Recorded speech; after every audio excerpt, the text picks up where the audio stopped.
Y ahora, un hallazgo increíble en el extranjero, una compleja serie de monumentos de piedra que se cree que estuvieron ocultos durante miles de años, no muy lejos del famoso sitio de Stonehenge.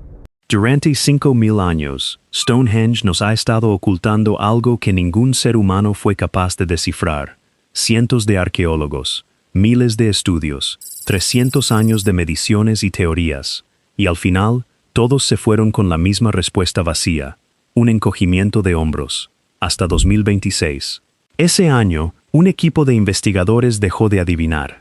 Tomaron cada escaneo, cada medición, cada excavación jamás realizada en ese círculo de piedra, y se lo entregaron completo a una inteligencia artificial, con una sola instrucción: encuentra lo que ningún ojo humano ha sido capaz de ver. Lo que la máquina devolvió no describe un monumento primitivo, construido por agricultores con palos de asta de ciervo. Describe algo aterradoramente preciso, deliberado, con un nivel de conocimiento que no debería haber existido hace 5.000 años. Y lo más inquietante no es lo que encontraron, es lo que revela sobre quiénes construyeron Stonehenge, y sobre lo que estaban perdiendo mientras lo hacían. Quédate, porque esto va a cambiar por completo la forma en que ves ese círculo de piedras. Un monumento que no debería estar ahí. Stonehenge se levanta sobre la llanura de Tisa de Salisbury, Inglaterra, a unos 145 kilómetros al suroeste de Londres. Surge en medio de tierras planas de una manera que ha incomodado a la gente durante siglos. No porque sea hermoso, que lo es, sino porque sencillamente no debería estar ahí. El anillo exterior está formado por enormes bloques de arenisca, cada uno de más de 6 metros de altura y unas 25 toneladas de peso, arrastrados desde 30 kilómetros de distancia y rematados con dinteles unidos mediante ensambles de precisión tallados en roca sólida, por personas que, según los libros, no tenían herramientas metálicas. Dentro de ese anillo están las llamadas piedras azules, de hasta 4 toneladas cada una, traídas desde las colinas de Preseli, en Gales, a más de 220 kilómetros, sin metal, sin ruedas capaces de soportar ese peso, sin grúas. Ingenieros modernos, con hidráulica y acero, todavía sudan para mover una sola piedra de 25 toneladas con precisión milimétrica. La explicación de siempre habla de troncos, cuerdas y rampas de tierra, pero esa explicación siempre ha cojeado frente a lo que realmente se construyó ahí. La verdadera pregunta nunca fue cómo movieron esas piedras, fue por qué esas piedras exactas merecían tanto esfuerzo. Y hay algo que empeora la historia simple, la línea de tiempo. Esto no fue un esfuerzo de una sola generación. Se construyó por fases, desde cerca del año 3000 antes de nuestra era hasta cerca del 1600 antes de nuestra era. Primero una zanja circular, luego 56 extraños pozos, hoy llamados agujeros de Aubrey. Después, los grandes trilitos. Más tarde las piedras azules reorganizadas. Y finalmente, alrededor del 1600 antes de nuestra era, todo se detuvo. Se detuvo, no fue abandonado. Esa diferencia va a importar mucho antes de que termine este video. La pregunta que nadie se había atrevido a hacer, en 2026, un equipo reunió el conjunto de datos más completo jamás compilado sobre Stonehenge. Cada medición, cada escaneo geológico, cada cálculo astronómico de 300 años de estudio. Petabytes de información, más de lo que cualquier ser humano podría retener en una carrera profesional entera, dispersos en cuadernos que nadie había comparado nunca entre sí. Toda esa información se procesó con un sistema de inteligencia artificial entrenado en física, astronomía, arqueología y reconocimiento de patrones, con una instrucción simple: observa todo. Encuentra lo que los humanos, estudiando un fragmento a la vez, han pasado por alto durante generaciones. Fueron cuidadosos con la instrucción, no le pidieron confirmar una teoría favorita, sino reportar únicamente lo que los números exigían. Y lo curioso es por dónde empezó. Una persona que llega a Stonehenge mira las piedras, porque son el punto central.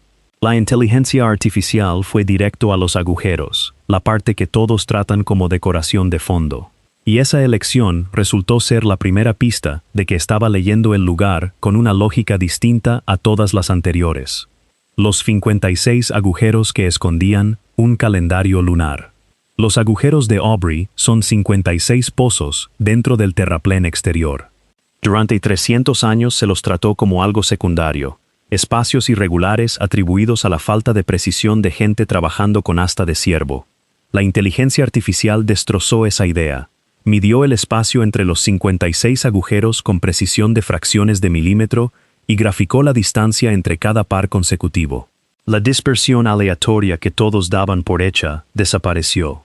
En su lugar, el espaciado trazaba una onda repetitiva perfecta, y esa curva coincidía casi exactamente con la ecuación que describe cómo cambia la órbita de la Luna a lo largo de su ciclo nodal de 18,6 años. Una astrónoma convocada para verificarlo corrió el análisis 2 veces antes de escribir su conclusión. La correlación entre el espaciado de los agujeros y la mecánica orbital lunar es estadísticamente abrumadora, con una probabilidad prácticamente nula de ser casualidad. No hablamos de una alineación afortunada, visible una buena noche. Hablamos de mecánica orbital traducida en distancias físicas, con precisión de centímetros, sobre un círculo de 100 metros. Alguien, hace 5.000 años, entendía el movimiento lunar con un detalle que la ciencia occidental no formalizó hasta Kepler, en el siglo XVII, y lo registraron en Tisa. ¿Por qué exactamente 56 agujeros? Porque 56 es 3 veces el ciclo nodal lunar. 18,6 por 3 da 55,8, redondeado a 56. El anillo es una calculadora lunar de triple ciclo. 56 años de cielo guardados en la Tierra. Para construir eso, alguien tuvo que observar los puntos de salida y puesta de la Luna durante casi 2 décadas, con precisión suficiente para captar un desplazamiento que casi nadie notaría. Eso no lo hace un solo observador. Requiere una cadena de personas transmitiéndose el trabajo durante buena parte de una vida, antes de cavar el primer pozo. Y una vez tallado en la tiza, ese cálculo nunca deja de funcionar. La Luna no necesita estar visible. Los constructores no necesitan seguir con vida. El cálculo quedó congelado, activo 5.000 años después, esperando solo a que alguien lo notara. La máquina de sonido oculta, en la piedra. Cuando el análisis pasó de los agujeros a las piedras verticales, lo que ya parecía extraordinario, quedó chico frente a lo que vino después. El sistema tomó cada medición de los bloques de arenisca, posición, altura, orientación, densidad, curvatura del círculo, y corrió simulaciones acústicas sobre el monumento completo, tal como estaba cuando el círculo estaba entero. El resultado: Stonehenge se comporta como una cavidad resonante, diseñada para moldear el sonido. Su geometría obliga a la formación de ondas estacionarias, y las más intensas caen en el rango del infrasonido, entre 95 y 120 hercios. Esa banda está por debajo de lo que el oído puede percibir conscientemente. Tus oídos no registran nada, pero tu cuerpo sí. Investigaciones modernas confirman que el infrasonido en ese rango puede provocar estados alterados de conciencia, oleadas emocionales intensas, alucinaciones visuales y cambios fisiológicos reales. Un ingeniero acústico convocado para validar el hallazgo corrió el modelo esperando encontrar el error que lo explicara todo racionalmente. No lo encontró. Su veredicto: la precisión necesaria para lograr esto es notable.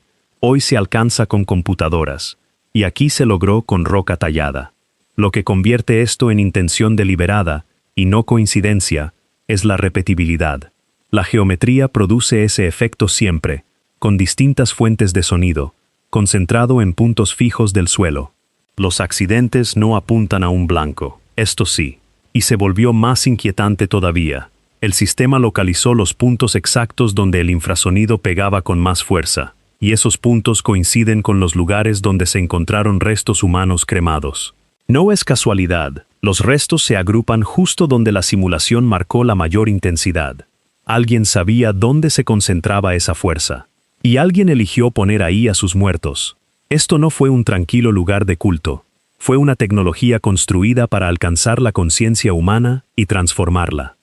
Las piedras que cantan. Esto responde una pregunta discutida durante décadas. ¿Por qué esas piedras exactas, de ese lugar en Gales, arrastradas semejante distancia? La respuesta no tiene que ver con el transporte, sino con el sonido.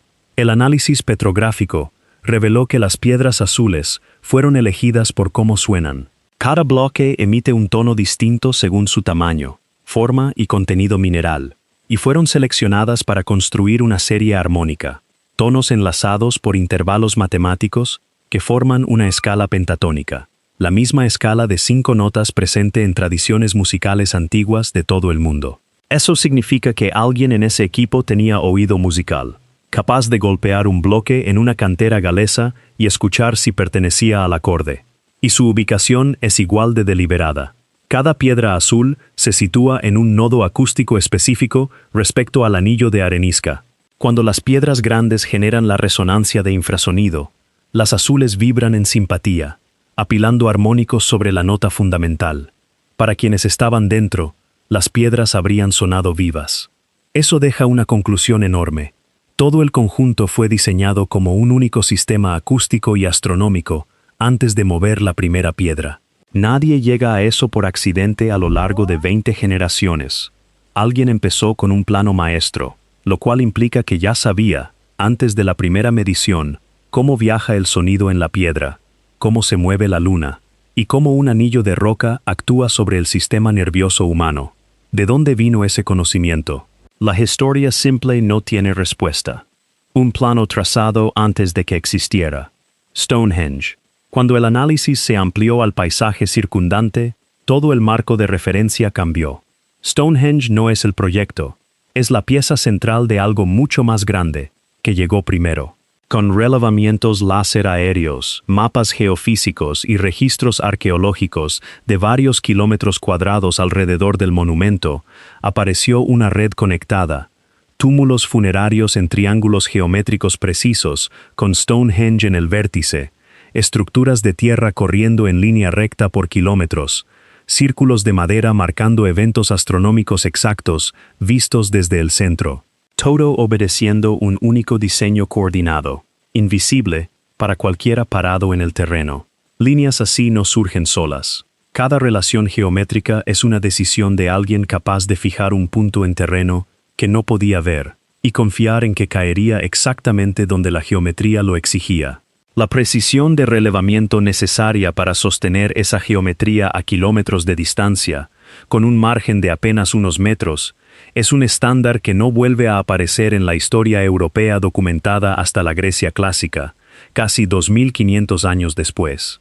Y la línea de tiempo se tuerce. Varias de esas estructuras se construyeron entre el año 3500 y el 3000, antes de nuestra era, entre 500 y 1000 años antes de que se levantara el círculo de arenisca. El plano del paisaje existió primero.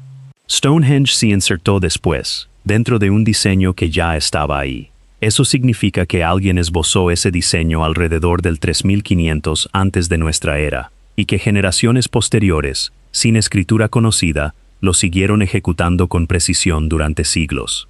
Comparado contra los límites conocidos de la transmisión oral, incluso las tradiciones más estables muestran alteraciones medibles con el tiempo.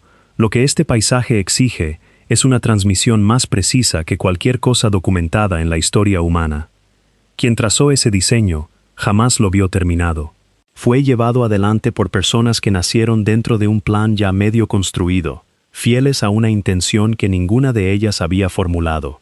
Eso no es un proyecto de construcción, es un acto de obediencia de 500 años hacia un plano que nunca quedó escrito. Un conocimiento que se desvanecía mientras lo construían.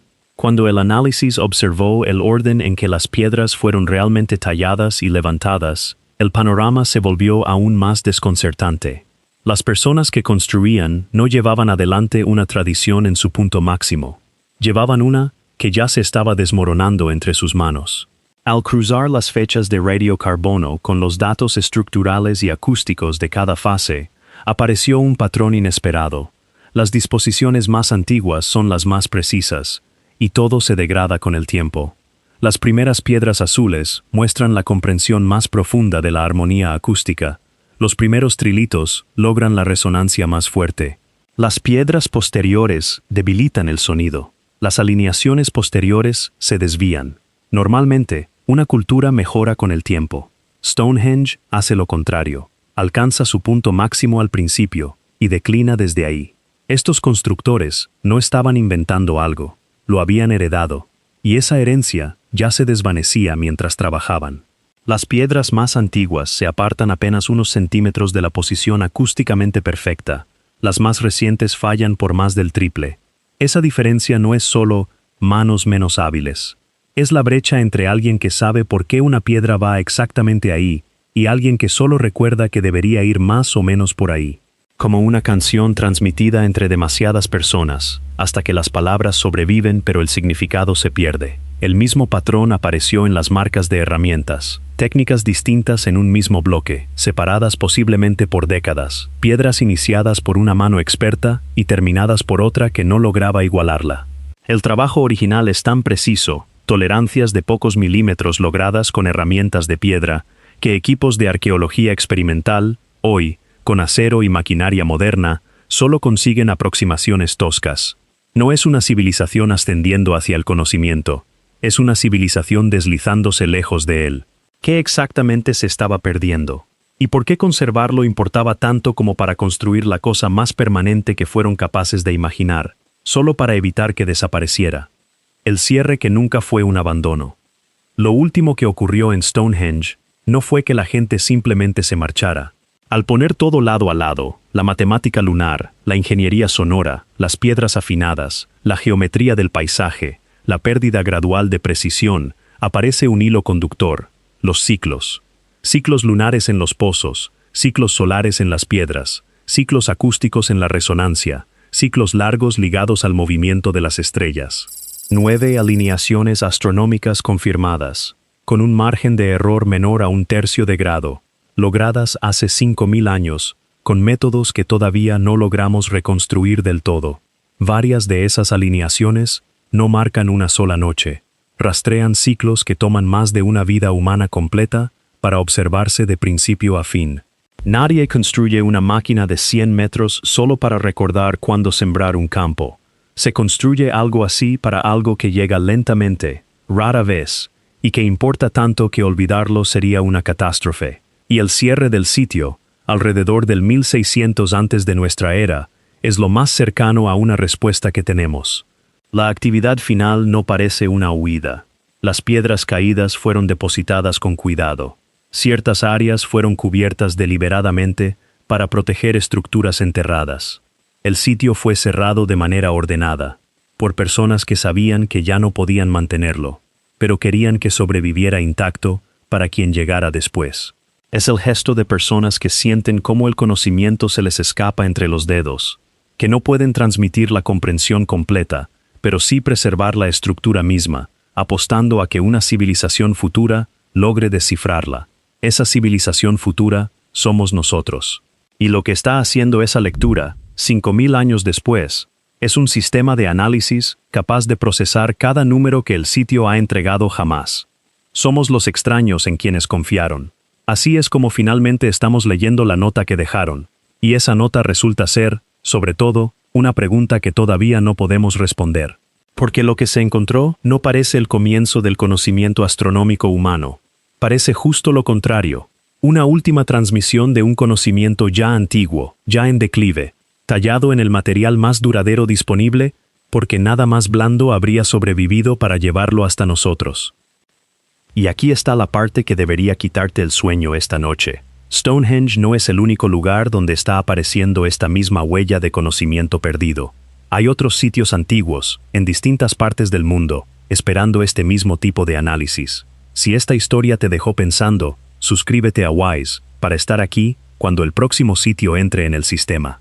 Activa la campanita para no perderte la actualización. Y déjame en los comentarios cuál es el sitio antiguo que te gustaría ver analizado a continuación. Porque en cuanto este patrón empiece a repetirse en más de un lugar, va a ser mucho más difícil de explicar de lo que cualquiera está dispuesto a admitir. Nos vemos en el próximo video.